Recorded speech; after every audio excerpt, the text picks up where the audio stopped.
Пред јасен политички предизвик, бојкотот не е опција, односно е кукавички механизам преку кој политичките лидери се кријат зад политички неактивните граѓани, е заклучокот на панелистите при денешната трибина, насловена 5 дена до одлуката. Во говорите на Костадин Богданов, кој е член на извршниот одбор на ВМРО ДПМН, универзитетскиот професор Ненад Марковиќ, екс-амбасадорот во Унгарија Игор Есмеров и политичкиот аналитичар Алберт Муслиу, може да се забележи истата порака: за или против е став, а бојкотот минирање на еден политички процес по кој Македонија би имала значајни последици во меѓународната заедница.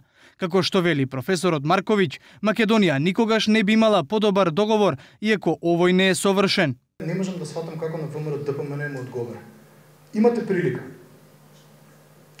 И овде се обраќам до гласачите и до целата партија. Да некој друг ви го реши договорот.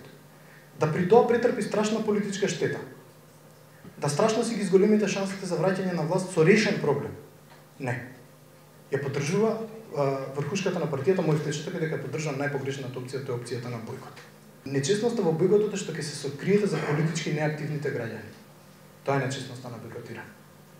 25-30% никогаш не ви излагаат. Значи, тие луѓе не се ни бојкотирани за ни против, тоа се политички неактивни граѓани.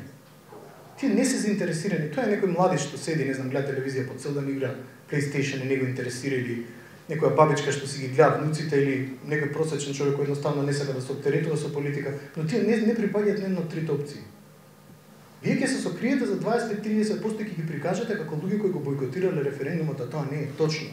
Богданов од ВМРО ДПМН, кој како и Марковски деновиве бил жртва на закани поради ставот дека ќе гласа на референдумот, вели бојкотирачите имаат за цел да ја спречат волјата на мнозинството и затоа во недела ќе излезе и ќе гласа. Јас лично ќе излезам во недела да гласам.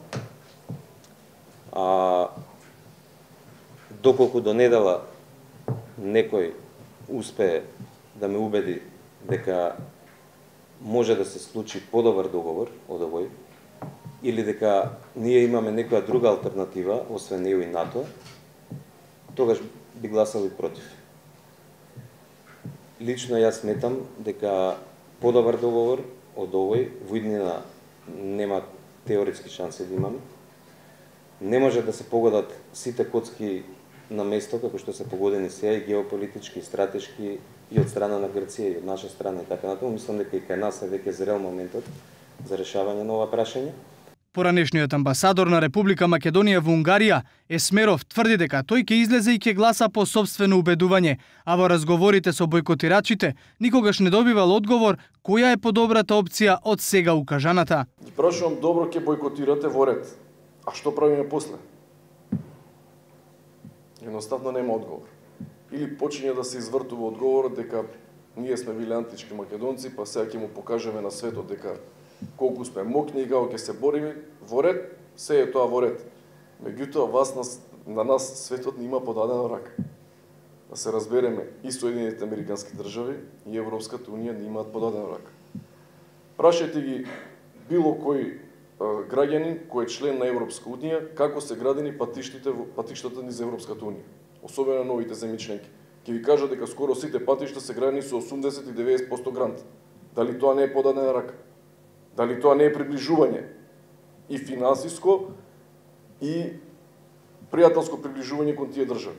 Истото ќе се случи во Македонија. Ние во моментов користиме големи средства од Европската унија. Едноставно ова прашање е надпартиско прашање.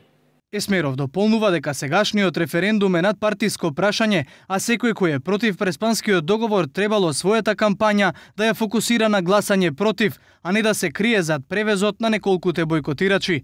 Сличен е ставот и на политичкиот аналитичар Алберт Муслиу, кој нагласува дека политичарот секогаш треба да има визија и да се надмине себе си од партиските интереси и да повика на гласање, бидејќи Грција секогаш ќе има подобри почетни позиции за преговори од Македонија. Панелистите се согласија дека политиката на антиквизација дополнително ја усложни позицијата на Македонија во преговорите со Грција, како и тоа дека политичкиот договор е далеку од совршен, но и тоа дека не веруваат дека Македонија може да има подобар договор кој не задира во идентитетот и јазикот на македонецот.